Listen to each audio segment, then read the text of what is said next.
My son's missing. He's taken down next to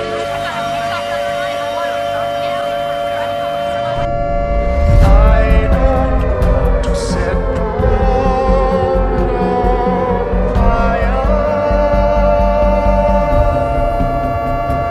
I just want to start a flaming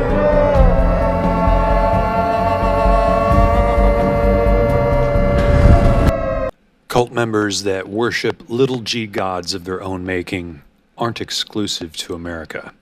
They're even in Israel, but like watching predictive programming, using discernment, we can gain insights into the enemy's plans. Like with this guy that was just interviewed on the street in Israel by Brother Jeff with Highway 53 News YouTube channel in Israel, who claims to be Jesus' brother and that he knows Moses. That Jesus is not the Messiah, but we will soon learn who the Messiah is because he is coming.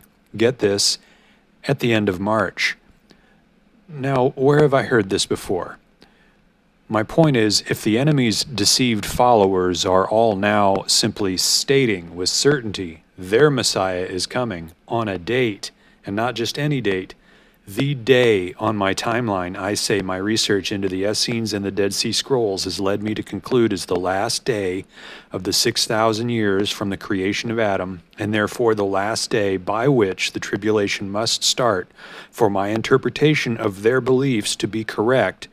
Of all days this stranger on the street could have chosen, what does the enemy know that those not watching don't know?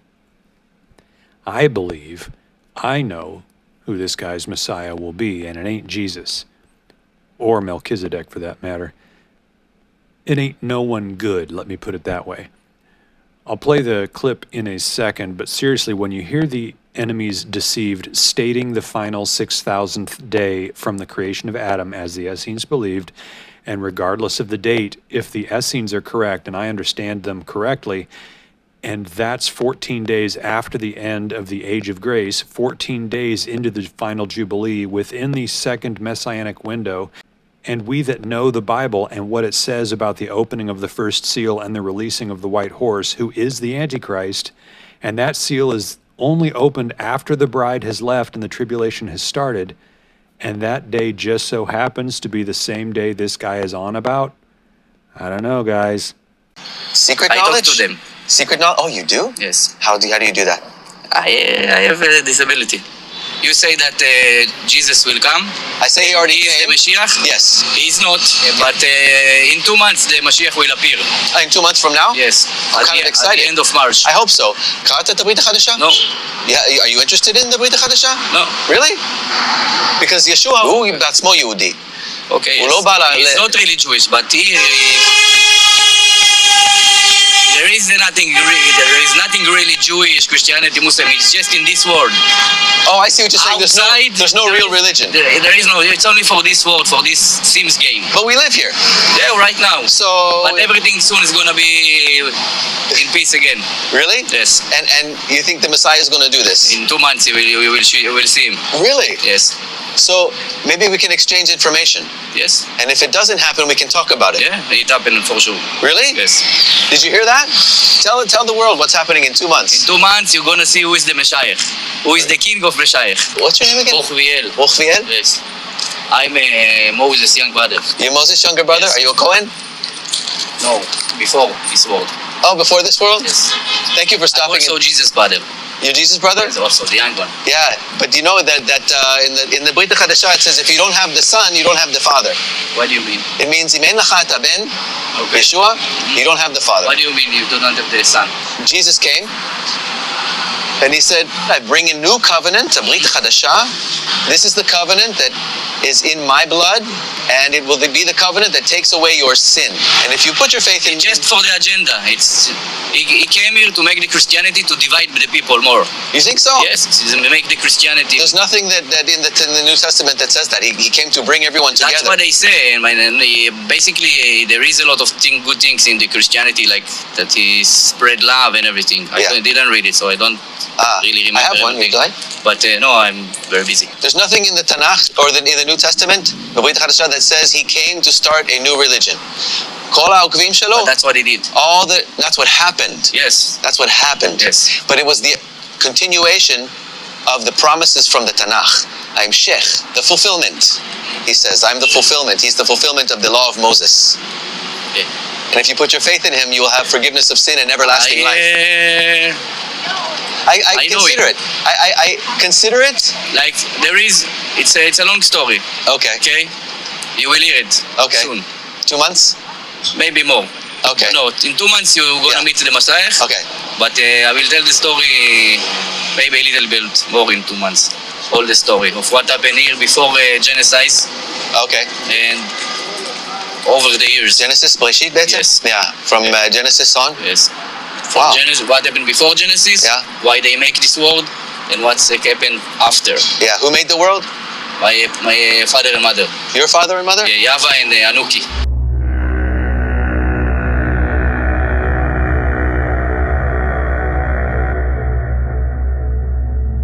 Interesting. Yes. Thank you. Yes, sir. I watched a video by AOC Networks about Jared Kay's master plan to rebuild Gaza into essentially a palatial area fit for Satan himself, certainly not for the average tourist. That was actually all prophesied in the Bible as the actual location of the future palace for Satan himself in Daniel 11:45. And I'll read from the Amplified Version.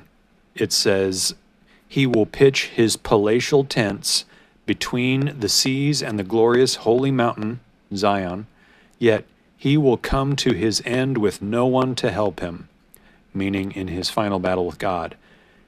And there's only one place between the holy mountain or the Temple Mount and the sea, and its name is Gaza. And I'm not even mentioning that more than half of his master plan, Jared's that is, centers on a place called Khan Yunis, which I've talked about for like the last 2 years, which in Palestinian Arabic dialect means city of Jonah. And I'll be speaking of Jonah here in a bit, or rather about the Jonah and the 2 signs of Jonah for 2 wicked generations. Did you know there were 2 signs of Jonah? They're the same thing, but they happen to 2 different wicked generations, one at the beginning of the Age of Grace and one at the end of the Age of Grace.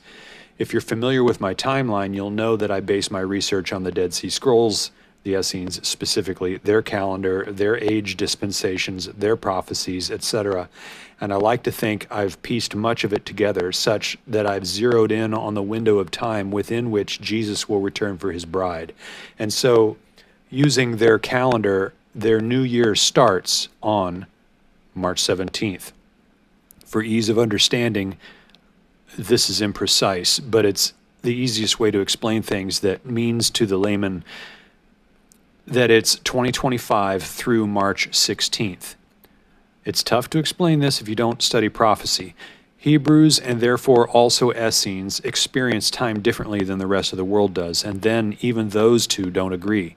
But think the years start with the head of the year, and they run from March to March, essentially, and then their days start at the twinkling of an eye at twilight hours, which always occurs during the first watch in Israel, which is 6 p.m. to 9 p.m. So they have their 12 hours of evening hours first, followed then by 12 hours of daytime, ending then the following twilight. It's crazy, I know, but then to get the average listener to understand, we have to then overlay those Essene months and days with a Gregorian calendar, so I can tell you things like, so my research led me to conclude that the tribulation should start on October 31st, 2025, but that the Lord would then tarry, even though he's not really tarrying because it's an appointed time that only he knows. But the key takeaway is that all these things I'm talking about, for some reason, even predictive programming and media, all says the same thing. only they present it in a way mocking Christians, using entertainment as the vehicle so nobody will believe it, that there's something going to happen in 2025. I can almost hear people saying, "Oh, come on, crazy man." So here's just a few examples of what I'm talking about. And just know, I have about 100 examples that I could play for you. That's just not what this video is about. I'm merely laying the groundwork to help with suspension of disbelief in hopes people hear me out. 50 more years, and we're all gonna know why, when, where, how, and who gets to go. So let's all have a good time before the break of light. As things will start separating come 2025. Salute Brother Santa Cruz. It won't make the front page news. That depends upon which side that you choose. There's a crack in the world. Called a radio talk show. I gave them the solution to the crisis in the Middle East. Giving the Palestinians Greenland? You heard it? I didn't know that was you. You were great.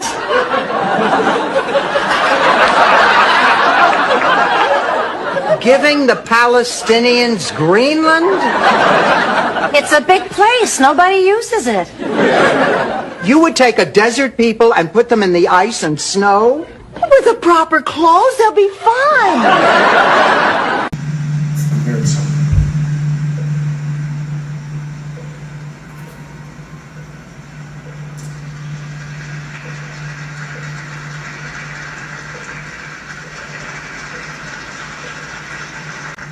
Our projections show that by the year 2025, not only America, but the entire planet will be under the protection and the dominion of this power alliance. The gains have been substantial, both for ourselves and for you, the human power elite.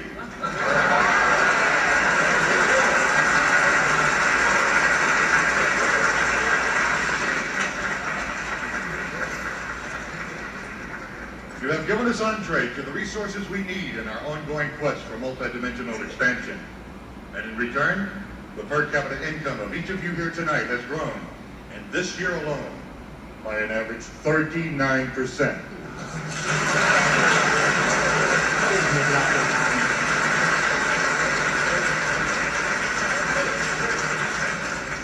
And I have just received word that our forces have won a major victory.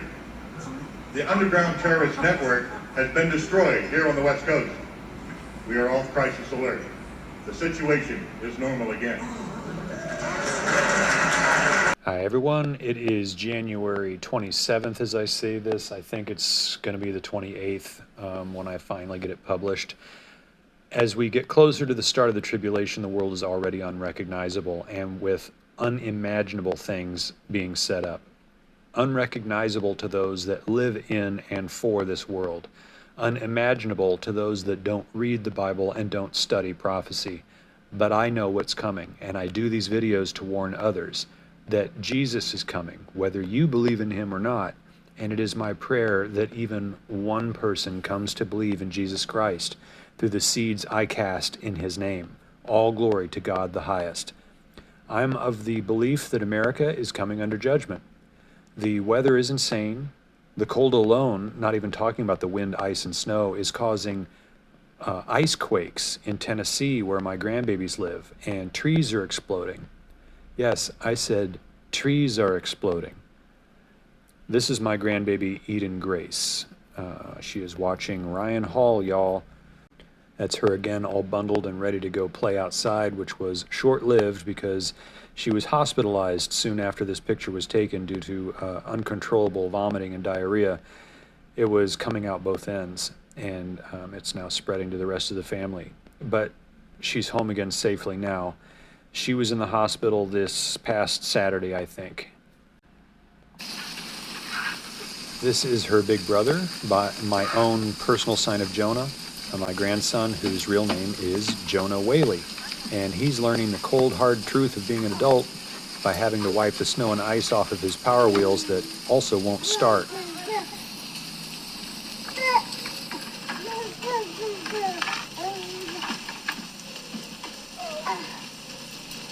Then I had to work on Saturday myself. This was me at 6:30 a.m. I took pictures of them spraying, and then 2 hours later, Florida is covered in chem fog. So, a couple hours ago, I took pictures at 6:30 a.m. that showed my sky was all sprayed heavily. Now it's 8:30, and look at the fog. I can no longer even see the sun.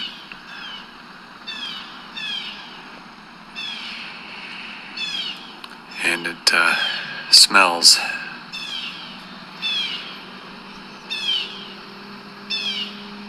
Probably not a good idea that I'm outside breathing it in, but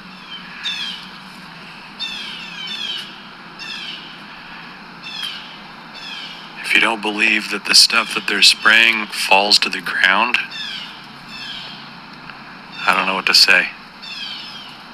This last picture is from a watchwoman known as Log Cabin Artist. You've probably seen her in live chats on various channels. She lives near me in a city called Mayaka, a little bit inland.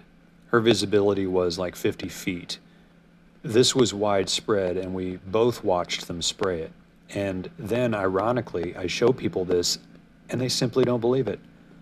No, I don't know how condensation works. Planes don't spray. That's stupid. You do you, bro. I do a lot of grilling with my electric-powered wood pellet grill, so much so that I burned out the breaker in this outlet, so I decided to, once and for all, get this generator I bought after Hurricane Milton left me with a damaged roof and walls, running for once and put to good use. So now I can say, now we're cooking with gas.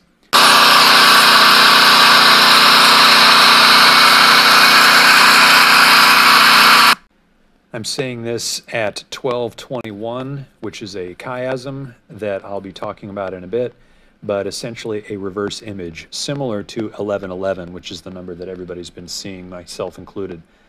Temps are now dropping here, south of Tampa Bay. You see, here's where I live and where Log Cabin Artist lives.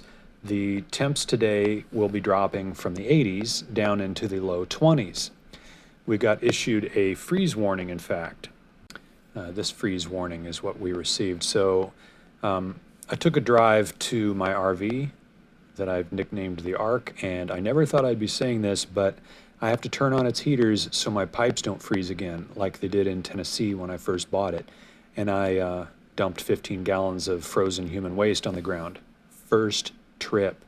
We got a freeze warning here in Florida tonight, South Florida, Sarasota area, so I am off to visit the Ark. It is 12:30 p.m. and the reason I'm videoing is I don't know if you can see up and to the left here above my finger. I'm trying not to get people's attention thinking that I'm pointing at them, but the moon is enormous. Let me try and zoom. Yeah. The moon is enormous, and it's like only 12:30.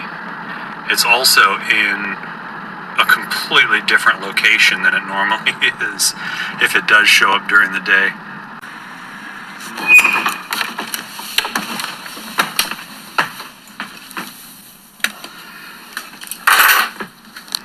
Ooh, it's cold in here.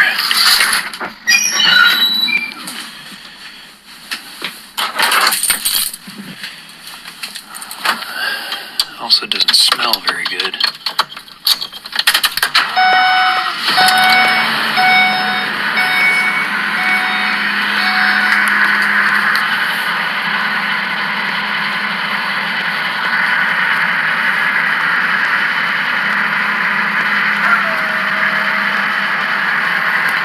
Putting down the feet so I can open the slide and move around in here.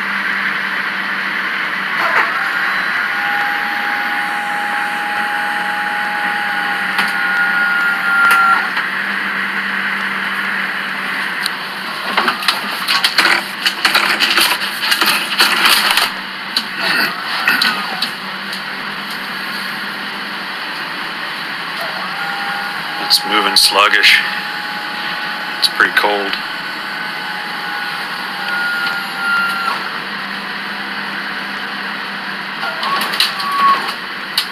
I don't know if you can hear it. It's got auto leveling. It's moving me around. Alright, that's good.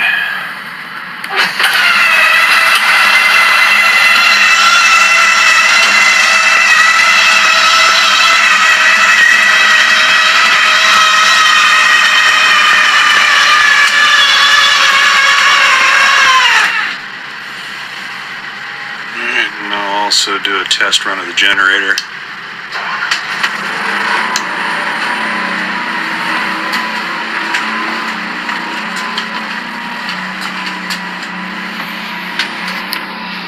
.49 degrees in here. Damn.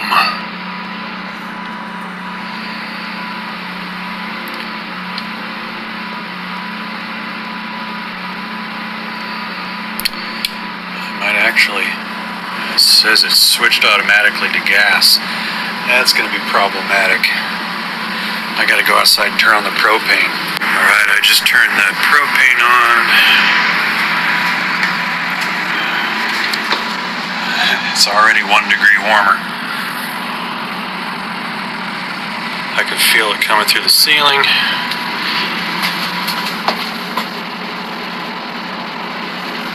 It's not really coming through the floor. And while I'm here, I'll give you a little tour while it warms up a little bit. There's my TV, it swivels out so I can sit in. This becomes my office. This table also swivels. I run all my power cords for my computers down there when I'm using this as an office. And then I can sit here and watch my favorite channels like God's Land Down Under. When I'm driving, I keep piles of Bibles and stuff up here. There's the couch, which is not that epic. Kitchen. It's got a nice fridge. Nice big fridge.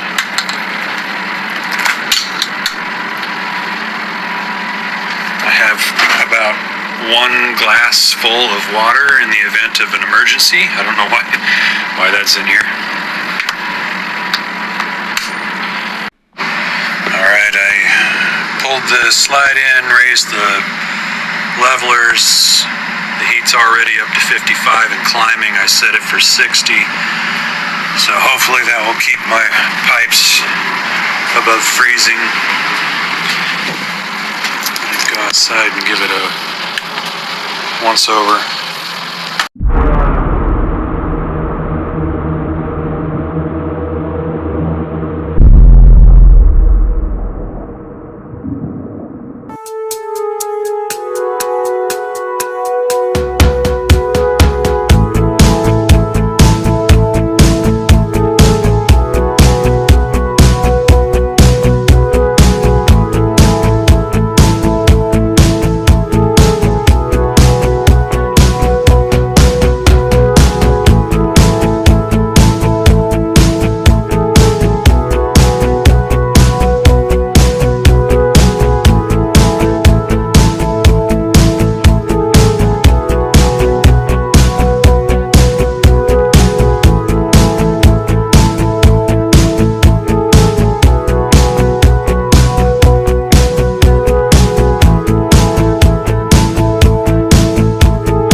last video, or one of my last videos, I speculated that we could be looking at a 21-day delay based on the fact that we see so much happening around Iran, and we know that there is a 21-day delay mentioned in association with the Prince of Persia, and Gabriel and Michael. So I speculated, and it was complete speculation, that we could be looking at the blood moon as being a significant warning, things to come. But because when we see there's a birth before travail, then a birth as soon as travail occurs. So there's two going on there. So I speculate the rapture is that birth before travail, and we need to therefore go before we expect it. So if the blood moon was indeed a warning, 21 days early in from the beginning, I know it's a reversal, it's not a 21-day delay from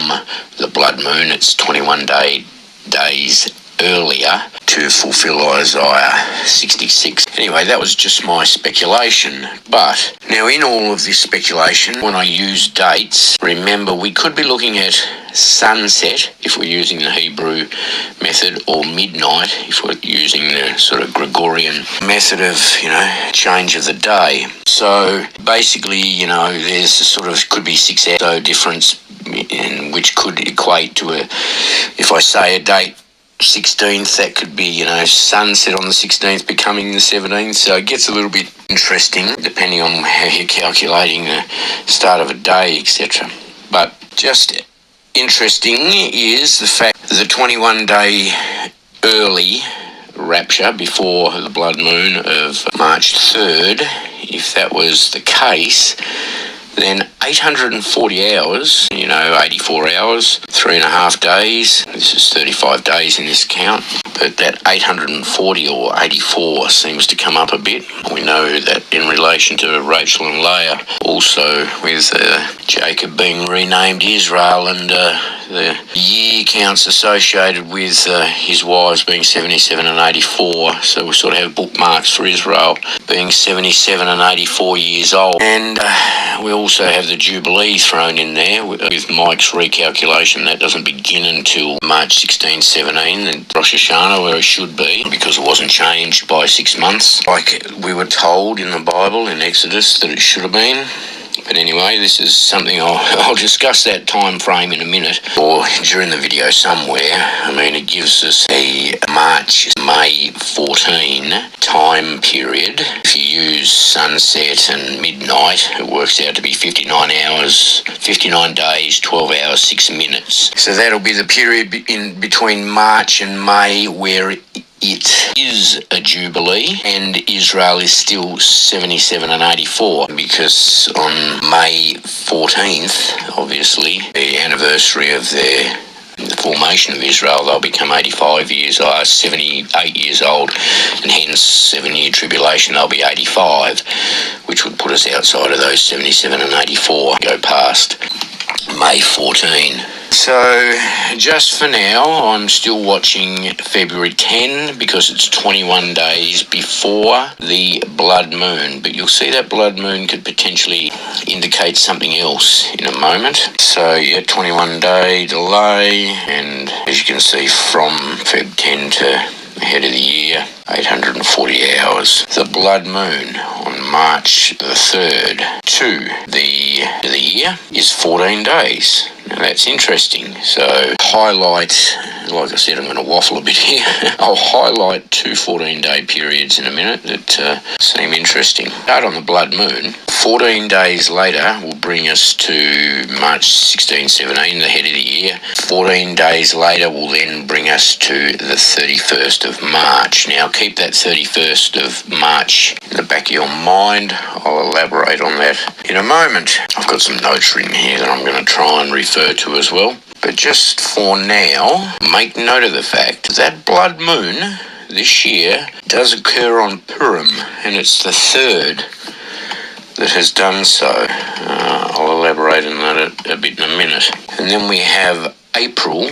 This is on the Hebrew calendar. So we have Purim beginning March 2nd, sunset March 2nd, which is March 3rd. So this is where that sunset midnight thing comes in a bit. So sunset March 2nd, which will become 3rd of March. And we have on the Hebrew calendar Passover this year, April. Begins April 1st, sunset, so April 2nd. Now, let's just have a look at where I'm going with all this. Excuse me.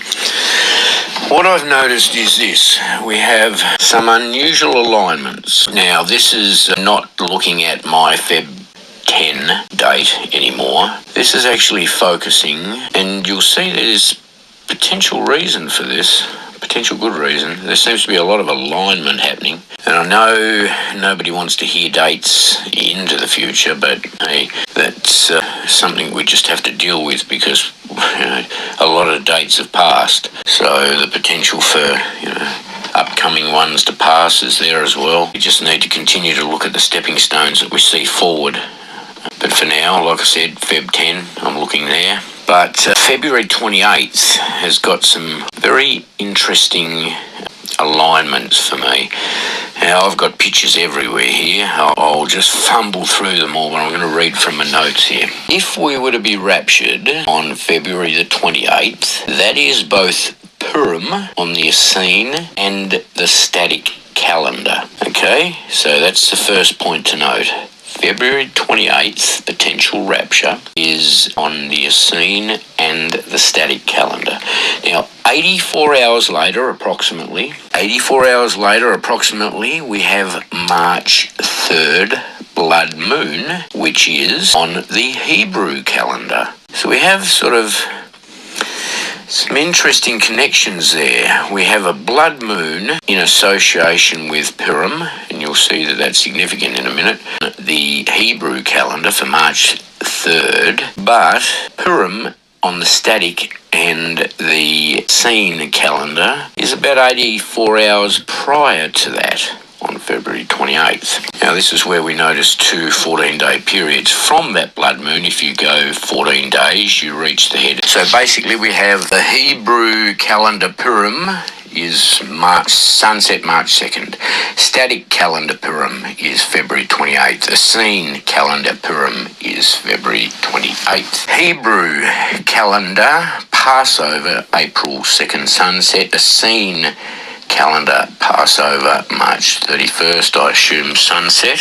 Now let's have a look through some pictures here. The Essene calendar also has the first day of spring beginning on March 17, which is that head of the year that I talked about, March 16, 17, which is 14 days from the blood moon. And you can see there on the slide, that's spring up there, Nisan spring, that's actually March 17 there. March 31st, this is on the Essene calendar for Passover. Let's have a look through my slides now. Yep, spring and Passover. That's just a zoomed in view. Interestingly, the Feast of Esther begins on March 2nd, and Purim sunsets March 2nd, becoming March 3rd. So I guess the Feast of Esther begins on sunset March 1st, really. And that's before Purim, obviously, which is when we're having a blood moon on the Hebrew calendar.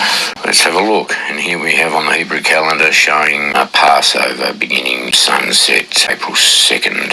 April 1st, becoming April 2nd. So April 2nd is the first day. So let's keep going. This is our lunar eclipse, 2nd, 3rd March lunar eclipse, and you see this is where it gets a bit difficult to line days up exactly, hence no man might know the exact day or hour, but I think we're going to be very close. So this is the blood moon upcoming, visible in Asia, Australia, North America. This is the last until New Year's blood moon eclipse. So let's just skip through these for a second. We'll go to the bit about the blood moon, and I'll come back. Here we go. On March 4, this is for last year. On March 14, there will be a lunar eclipse that coincides with the celebration of Purim that is found in the book of Esther. What makes this incredibly significant is that it happened last year and will line up with Purim in 2026 as well. So, while this is a 2025, I'm now talking about the final eclipse that you can see in that image there of 3. So this one is very significant. It is a Purim eclipse. It links us to the book of Esther, and that makes this all the more interesting. The blood moon that occurs during Purim will happen 14 days after the 7-day planet alignment that just occurred. So this was last year. But interestingly enough, we have a planetary alignment coming up this year, not on Purim, but on February the 28th. 6 planets, interestingly enough. I've got a lot of slides to go to. February 28th, 2026, a rare planetary alignment will light up the pre-dawn sky. Venus, Mars, Jupiter, Saturn, Uranus, and Neptune will appear along the same arc following the ecliptic. So this is for February the 28th, when I need to get some new batteries for my caravan. When I'm suspecting that we could potentially see a big event, and a rapture event maybe, like I'm not setting a date on no more than I ever have done. You know, I've been wrong so often. I'm possibly going to be wrong now, but I have a reason to be looking at this day as a possibility for the rapture. This is not a thus saith the Lord. I'm not prophesying anything. I'm just speculating. The number of man is 6. Also, anyway, let's head on back for a bit to where I was. So, something else interesting on February 28th, the Torah reading 20. Yeah, that's it there. That's the Torah reading that they'll be reading on that day, Exodus. And it has the mention of pure beaten olive oil for the light, that a lamp may regularly be set. Now that sort of reminds me a bit of the 10 virgins and the oil. So on the 27th, there's this kind of a Torah reading that, you know, loosely could, well, it involves oil and lamps like the 10 virgins. I find that interesting too. So remember, at this point I'm speculating something potentially on February 28th. 84 hours later, February the 28th being Purim on the Essene and the static calendar. 84 hours later, we have a blood moon, a Purim blood moon on the Hebrew calendar, the third of 3 that have occurred. Very interesting, very significant. I bet you Jarrett over at Supernatural by Design is probably all over that. Then 14 days later, we have the head of the year, and then 14 days after that, we have seen Passover on March the 31st, and then 84 hours after that we have Passover on the Hebrew calendar. So my dog is snoring next to me as usual. Let me just go through where we're at.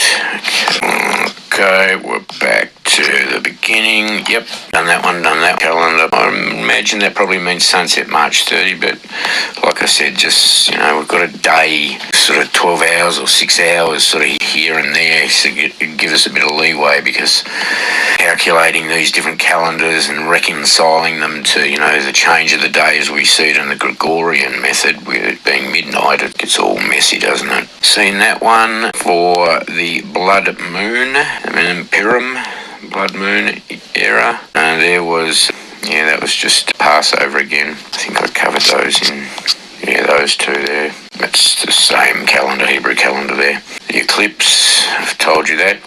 Now this is something interesting from Brother David. This is why this whole period now that we're looking at, particularly from the blood moon onwards, is really grabbing my attention. So David said, my thinking is, I'm obviously watching 3:17 because of the Essene prophecy, close brackets, but my thinking is that the regular Jews, the Pharisees in power, didn't recognise the Messiah and weren't looking for him. That's a really valid statement. They weren't looking for him. Stands to reason that the Gentiles around the place weren't looking for Jesus either. Okay? So, Pharisees in power didn't recognise the Messiah and weren't looking for him. But the Essenes prophesied, and they did.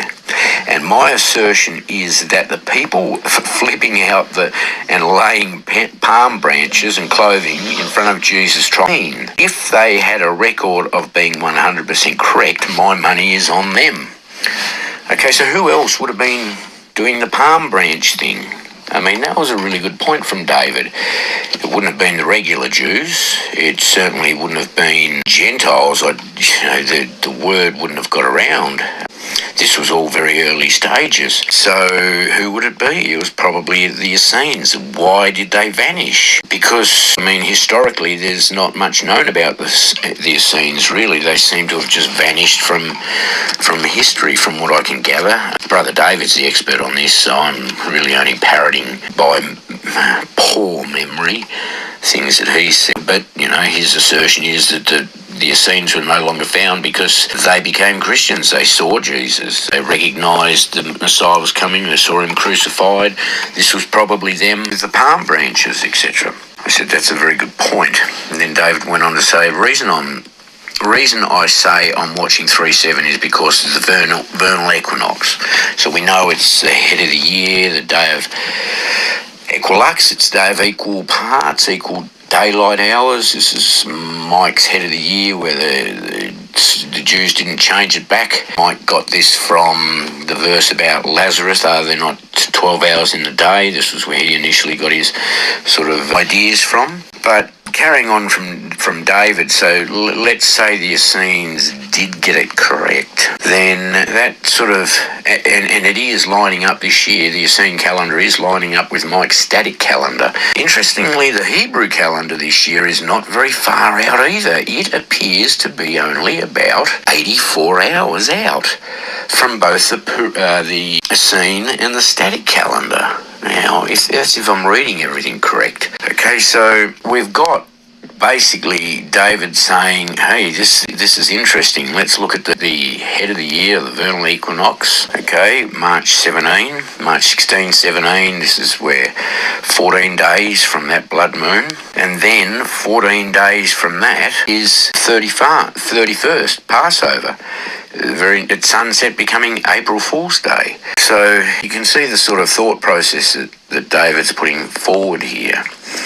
And what we see, particularly this year with Purim and Passover, is that all three calendars are very close. The Hebrew calendar seems to fall on the blood moon. The Essene calendar, 14 days later, the head of the year, 14 days after that, March 31st, Passover, and then 84 hours after that, Passover for the Hebrew calendar. There seems to be a lot of 14s and 84s in here, all associated. If we start on February 28th, 84 hours later to the blood moon. So this blood moon is speaking to me a lot. So there's the blood moon. Vernal equinox day is our first 14-day period. There's another slide just showing Purim on February 28th on the Essene calendar. Yeah, that's an enlarged one, Feb 28th. And spring, that was the Torah reading for Feb 28th, and the potential relation to oil and lamps and maybe even the virgins. And the very next verse, in the tent of meeting outside the veil, that is before the testimony, Aaron and his sons shall tend it from evening to morning before the Lord. So, Esther, let's have a talk about Esther. Actually occurred over a period of 10 years. Now, I've done a bit of search. I'd previously studied Esther. This is just for informational purposes, really. If you're having a look at the screen, this breakdown of the events in Esther over a 10-year period gives you sort of an indication of when things happened. And notice it has month and day there. We've got a lot of 13, and then a 14, 15 right at the end. And the months, 12, 3, 12, 1, 1, 10. There's probably something in this, because like if this blood moon, this last of 3 blood moons, it's a Purim blood moon, is pointing to the book of Esther, then there are probably some real clues in here as to when this down, and I've speculated that for a long time, but this is a waffle video and I can't really, it's too deep because I'm not going to open Stellarium and do all that sort of stuff. But here was another reference that I found, crossroadsbible.net. It was about the chronology of Esther, showing when it first, this is probably not taking into account that 0 year BC thing, so they're completely accurate if you have been following Mike at all and the calculation of BC AD. It gets quite messy, but so it starts at 483 BC. It goes for 10 years to 473 BC. This is the timeline for the chronology in Esther. There it is there. You could possibly pause that and enlarge it and have a bit of a look. I'll scroll through for you, but gives you some ideas and markers that happened along the way. Rebellion of Egypt, conquest of Egypt, Babylon rebels and destroyed, and these are all during that 10-year period. So there were some historical markers in there as well. The timeline for the chronology in Esther. There it is there. You could possibly pause that and enlarge it and have a bit of a look. I'll scroll through for you, but gives you some ideas and markers that happened along the way. Rebellion of Egypt, conquest of Egypt, Babylon rebels and destroyed, and these are all during that 10-year period. So there were some historical markers in there as well, plus those events that you can see there taken with the chapter and verse reference there. Okay, so that was Esther. So I'm saying we have got a link to Esther. I don't know exactly what it is right now. Esther and what was the other one? Song of Songs are the only two books in the Hebrew Bible that do not mention God directly. What do we got here? Oh, this was just a Wikipedia. You could pause and read that if you wanted to. Just a little bit of relationship to Esther now. Also known as Esther, who becomes Queen of Persia. My dog's snoring away, sorry. Persia. So there we have the mention of Persia in this 21-day delay again. So that sort of ties to Esther as well. Hence I'm still watching Feb 10. You can, there it says there, this is Wikipedia. The Book of Esther and Song of Songs are the only books in the Hebrew Bible that do not mention God explicitly. Traditional Judaism views the absence of God's overt intervention in the story as an example of how God can work through seemingly coincidental events and the actions of individuals. The Jewish book is at the center of the Jewish festival of Purim. So we know we have a Purim blood moon, a connection to Esther, a connection to who becomes Queen of Persia and thwarts the genocide of her people. Very interesting stuff. You can pause on that slide as well if you want, just for some information. But I'm not going to read all that out. It's just from Wikipedia. So there we have the 3 blood moons, that article, as I mentioned, from 2025, but we are now in 2026, and this blood moon is looking very significant on March 2nd to 3rd. Have a pause on this and have a read of that, or go to momanna.life and have a look up Adar and lunar eclipses, March 8, 2025, the article. So there was 7 planets aligned back then when that happened, and we have 6 aligning 84 hours before this occurs this time in 2026. Find that interesting too. 7 planet alignment when this happened in 2025, and a 6 planet alignment 84 hours before this happens in 2026.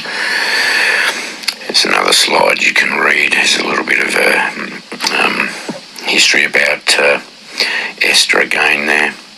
I'm not going to read it all out. This is pages long, but it is worth pausing and reading.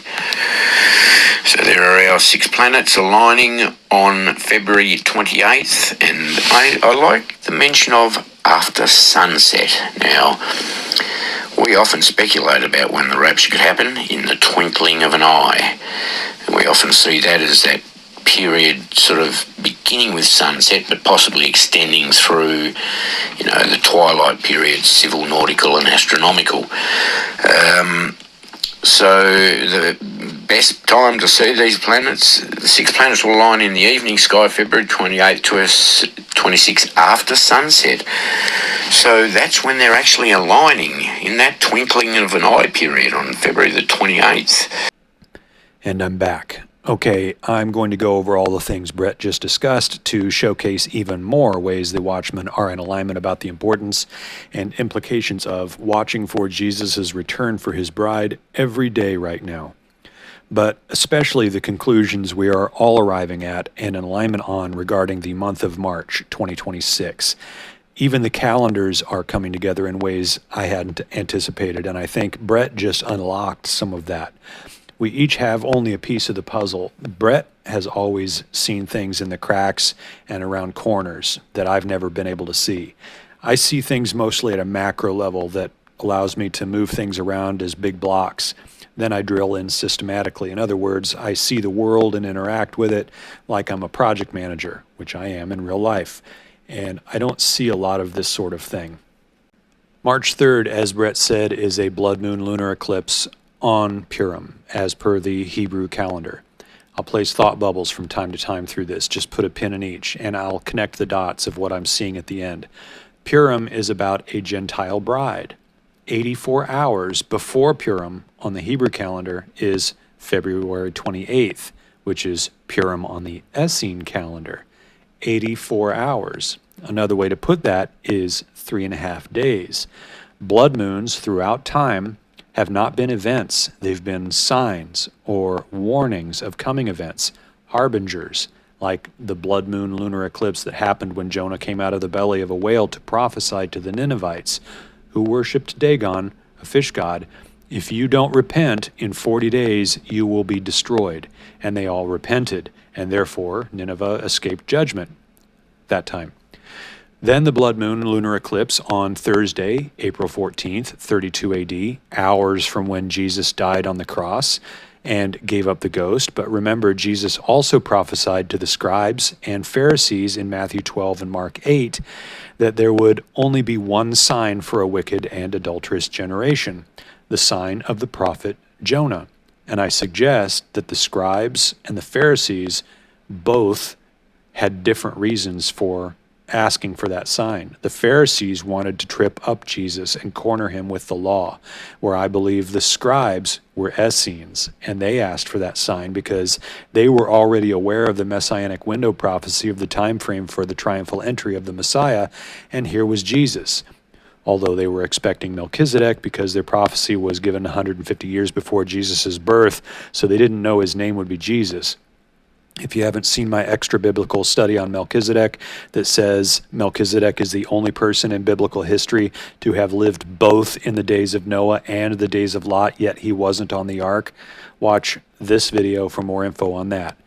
At any rate, that's Jonah himself setting the type, then Jesus citing Jonah's death, burial in the whale of a belly, and rising from the dead during a blood moon lunar eclipse as the sign the first wicked generation would get. What's the rapture? It's a form of exodus, right? A divine intervention, snatching away from danger and whisking to safety at the last second. Since it's a form of exodus, let's look in the book of Exodus. Exodus 4:8 seems to prophesy of a second sign of Jonah, and therefore a second blood moon, for an end of the age of grace event that mirrors the start of the age of grace event.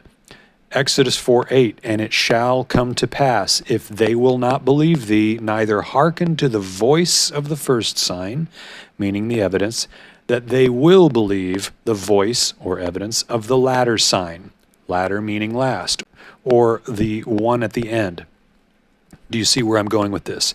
March 3rd, 2026, there will be a blood moon lunar eclipse. Put another pin there. Then Brett talked about Isaiah 66 prophecy that launched everyone's interpretation and understanding of the fig tree generation prophecy with verse 8. But check it out. The verse before that, verse 7, there's this weird verse that seems to randomly mention another man-child being born, but this time before the woman even feels the pain of labor. I'll read both verses. Noting the order of them, listen with ears to hear. Isaiah 66, verses 7 and 8. Before she travailed, she brought forth. Before her pain came, she was delivered of a man-child. Who hath heard such a thing? Who hath seen such things? Shall the earth be made to bring forth in one day? Or shall a nation be born at once? For as soon as Zion travailed, she brought forth her children. So all this time, most people have only been focusing on verse 8 for the birth of the nation of Israel in one day. If we turn that into a type, these now two sequential prophecies prophesy of the tribulation and what happens just before the tribulation, before the woman's labor pains, before tribulation, she gives birth to a man-child. It's also the reverse, or a chiasm, or a mirror of the launching of the Age of Grace. Okay, let's freeze it there. I am stopping this because something just occurred to me. I never do this. I'm actually editing the video right now, but when this came up, the 12:21, it occurred to me, 1 became 2, and then 2 become 1. So Jesus left behind the Holy Spirit for his future bride, and then the bride returns to become one with Jesus again. Just a thought. I return you now to your previously whatever. Jesus had to become sin and enter tribulation and judgment for us, only to emerge victorious afterward, to rise and be brought forth as the glorified man-child, our Lord and Savior, as the bridegroom, at the end of the age of grace for his bride. It will be a reversal of that, birth or ascension and glorification of the bride before tribulation. The bride, as per Luke 21, the ones that prayed to be accounted worthy to escape, and who watched, and who excitedly searched out a matter like kings and loved his returning, will be the ones standing before the Son of Man, meaning many of them living in the end days will not taste mortal death. They will not enter the tribulation. The bride will be ready to meet and receive her bridegroom. March 3rd is when the blood moon eclipse that may very well be the second sign of Jonah for Exodus 4:8 happens. And Brett talked about this too. All these 14-day sequences. The blood moon eclipse happens exactly 14 days before 3/17. Let's look at my timeline. What's special about 3/17? And I'm not talking about St. Patrick's Day, but since I brought it up, it's weirdly coincidental that this quote-unquote fixed feast commemorating the death of the patron saint of Ireland that's celebrated around the world, even though it's for Ireland, with heavy public intoxication and parades, always and only, and this year, falls on the date that the Age of Grace ends. Worthy of note, however, this day also holds some historical significance for Israel, like Golda Meir, becoming Israel's first female prime minister in 1969 on March 17th. But just before Israel became a nation in a day, on May 14th, 1958, on March 17th, 1958, the United States Navy's Vanguard 1 satellite launched. After two much-publicized failures, Project Vanguard scores a bullseye on its third firing at Cape Canaveral. A grapefruit-sized satellite is set into the nose cone of a three-stage rocket, and the launching routine begins. The countdown goes with amazing ease, even faster than that of the Jupiter C. Only 16 seconds off a precision schedule, the Vanguard blasts off.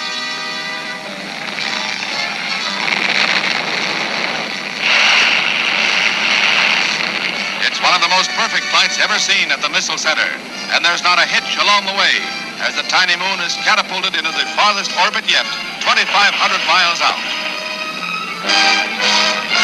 This launching was basically an experiment to test the rocket's flight pattern, preparatory to the launching of a 21-inch satellite later this year. Successful orbiting of a 6-inch moon was sheer profit as far as the engineers were concerned, making the first good news from Project Vanguard very good news indeed for all America.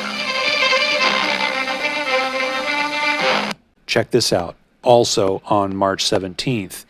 But in the year 1776, following a nearly year-long siege, General George Washington placed cannons on Dorchester Heights, making the city undefendable for the British, who then sailed for Halifax, Nova Scotia, which is strangely where my mother is from.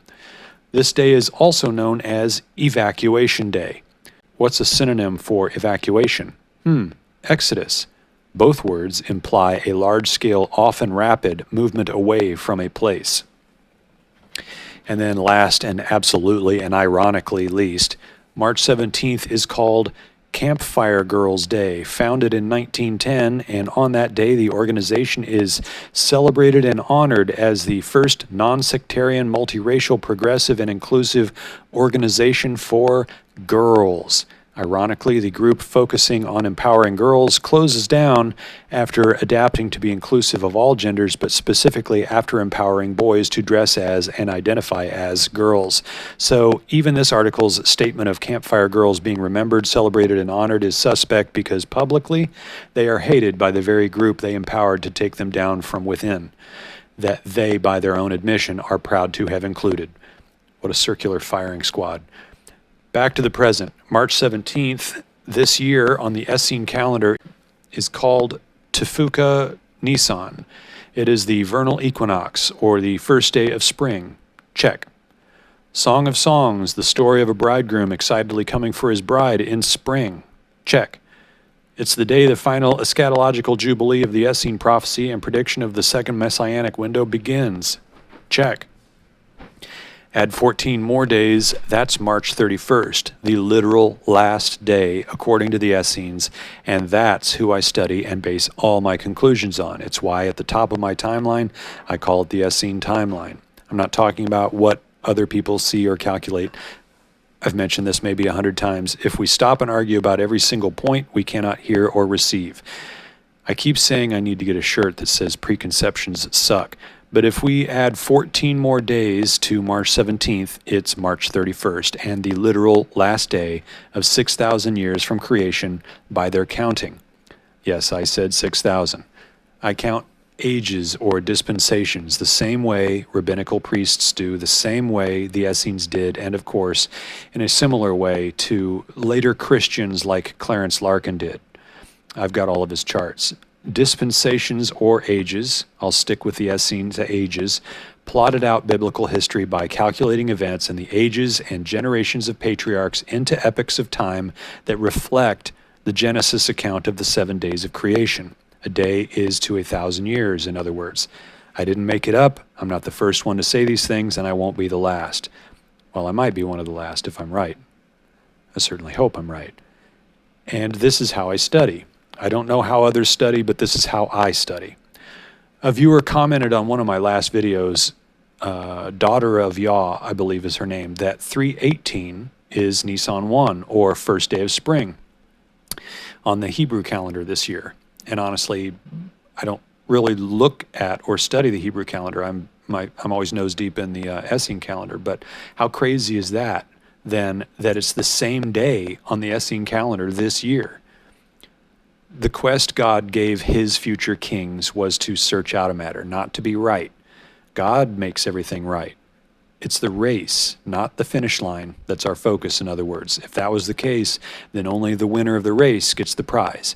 But it's not. God wants to see all of us running the race and finishing well. Hebrews 12:1 and 2 also speaks of this. My point in bringing up 3:18 is that that's the day that follows the end of grace on my timeline per the Essenes' countdown to the final Jubilee that reminded me of Hosea 6:2. After 2 days will he revive us.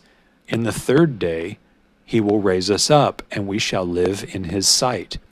We can think of the days mentioned in this verse as literal days, single days, and we can also think of them in terms of 1,000 or 2,000 year long ages. I'll read it again, but take special note of the timing of things, meaning think as we transition from one day, it becomes the next. No matter if it's the first literal day of 1,000 year long day in creation terms, or the 100th day into the 1,000 years, it's still in that day. After 2 days, which could be taken to mean the age of Torah and the age of grace. After those 2 days, will he revive us? Pausing for impact. In the third day, he will raise us up, and we shall live in his sight. Do with that what you will, but specifically what I found thought-provoking was that on 3:17, one literal age ends, and on 3:18, we're in the next age. And yes, what then do we do with the tribulation's 7 years? Is that part of grace or part of the millennium? My conclusion, based on research, is that the tribulation falls outside or between both. The tribulation is a tiny event window prophecy of its own. Because the Essene's 6,000 year count literally ends on March 17th, that's when they say the age of grace ends. It's the 6,000th year from their year 1 Anno Mundi, which equates to 3975 BC. Are we looking at a reversal? We went from count starting with Jesus' crucifixion, which is him entering into tribulation on our behalf, with a blood moon lunar eclipse during and at the midpoint, because Mark 15:33 says, at the 6th hour, darkness came over the whole land until the 9th hour, at the front end of grace, to a countdown at the back end of grace, meaning if this is going to be a chiasm of the crucifixion and resurrection, then the rising of the bride will happen first, before the tribulation starts, typified by the crucifixion. Again, just like it said in Isaiah 66:7, before she travailed, she brought forth. Before her pain came, she was delivered of a man-child. And since the blood moon lunar eclipse happened both during Jonah's preaching, which happened after he rose, and Jesus' crucifixion, which happened before he rose but after crucifixion, then this lends additional credence to a pre-tribulation rapture of the bride, where the bride rises first in the sequence, the order of Exodus 4:8 mirrored, and the blood moon on March 3rd may very well happen during it. And that will be the second sign of Jonah for a second wicked generation that says essentially, look guys, you've botched it again, but Jesus gave you all these signs so that when they happen, and they just did, you will know that he is God. That was your sign, and you missed it again. So Luke 21's mentioned escape happened. Next up is Mark 13 for the tribulation saints. What's the last word in Mark 13, verse 37? Watch. Last chance, Trib saints, watch and know the time of Jesus' return for you guys. And finally, after the time of the Gentiles is fulfilled, we will move on to Matthew 24 for the Jews. And if you've seen my study on the differences in the synoptic gospels, you'll know I showcase how Luke is to the bride, Mark is to the tribulation saints, and Matthew is to the Jews. And Matthew, of the three, is the only one that doesn't contain language telling them to watch, because they've quite literally missed it every single time. So God's going to crack his knuckles, euphemistically, and get to work with Israel during the Great Tribulation. That's all for them. So here's a recap. March 17th is the head of the year. It's when grace ends. It's the beginning of the second messianic window as per the only remaining unfulfilled Essene prophecy still on the books at the beginning of their final eschatological jubilee, whose days will be shortened lest no flesh survive, of Matthew 24:22 fame.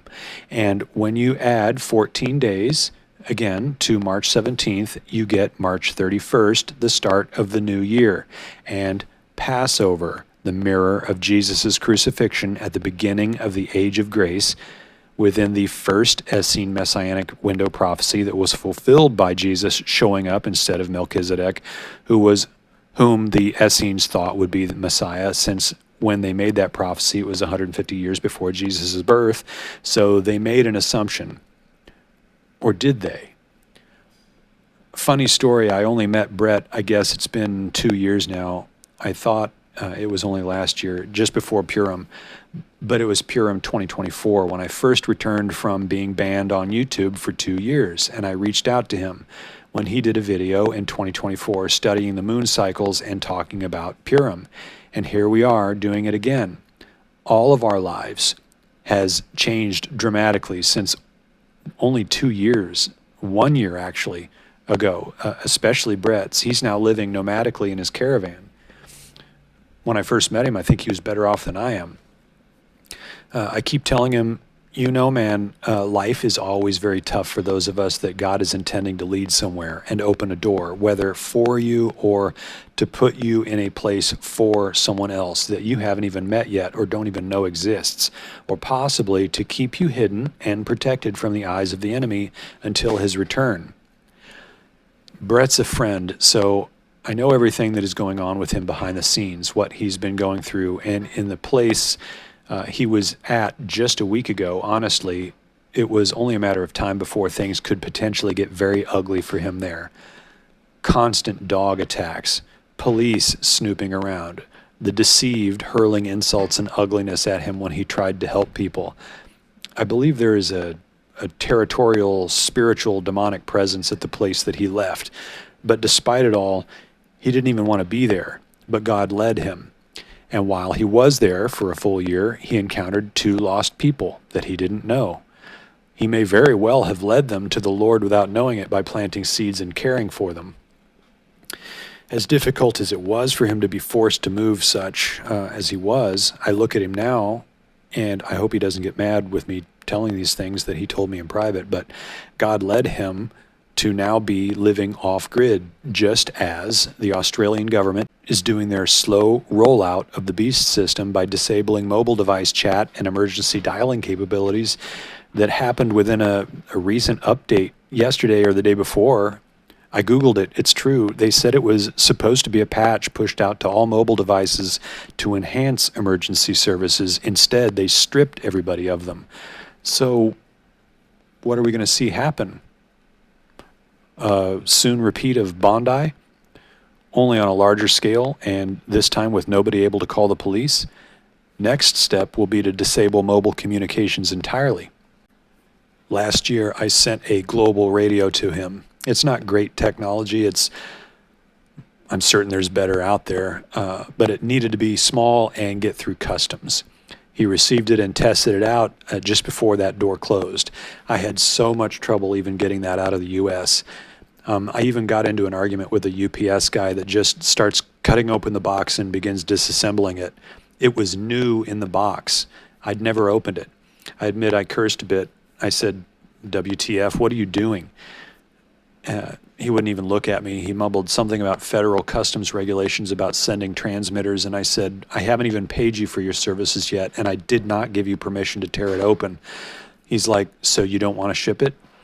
There was a stupid back and forth, I'll spare you, but I got the supervisor over there. They called their leaders at the distribution center, and I finally got someone to listen to me for a second, which was, I just wanted to say, I want to ship it with you, but your boy here is breaking it and it's new. Who's going to take responsibility for this if it gets all the way to Tasmania and it doesn't work because you broke it here before it even left?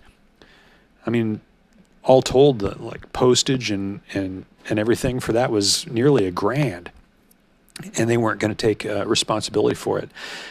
I am certain I would not be able to get him a radio now. What this thing does is it's like a global walkie-talkie that uses LTE infrastructure, but it's outside of the LTE providers using the infrastructure. And as long as we both are within so many miles of a tower that has power, regardless of if the providers using these towers are down, we will still be able to talk. And it's clear as a bell and encrypted and untraceable. So in other words, it's exactly the sort of device a borderline communist government that is systematically already shutting down people's ability to communicate would have wanted to stop us from having shipped there. But God was with that package, I believe. I prayed over it, and it got there, and it works. I sent these radios to a few other watchmen, so if and when comms go down for Brett, or any of us really, we can stay in contact, primarily with Brett. So Brett is predominantly off-grid now. Currently, the police or anybody would have quite some difficulty finding him with, being 3.5 hours away and in the middle of nowhere from where he was last seen. He tells me he's got access to an actual church and an actual messianic community, and this is something special. I think God has led Brother Brett to a safe place. I think Brett did step up to the plate and interact with the two people God needed him to, and now he's protecting him. I pray always that I am accounted worthy to escape all the things coming upon this world so I can still be standing to receive the Son of Man when he comes for us. I think Brett's and my prayers for him were answered. At any rate, are we interpreting things correctly? Has Brett and Mike and myself and many others all seeing March 17th or 31st or April Fool's Day sorted the window for Jesus' return for us?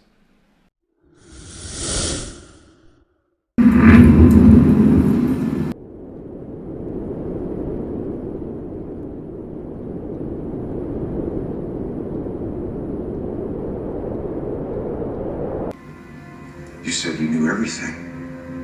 I routinely design and run mathematical paradigms based on global, political, and socioeconomic conditions in an effort to predict future events. And one spring morning,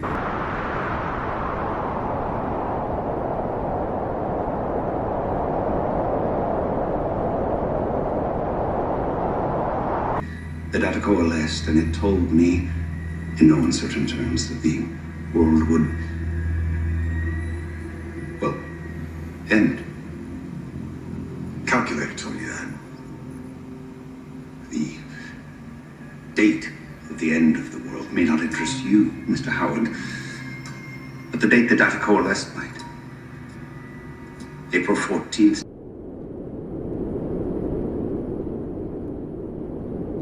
The moment that you bought your ticket to Las Vegas, the date the world was going to end jumped forward by 1 month.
I made this.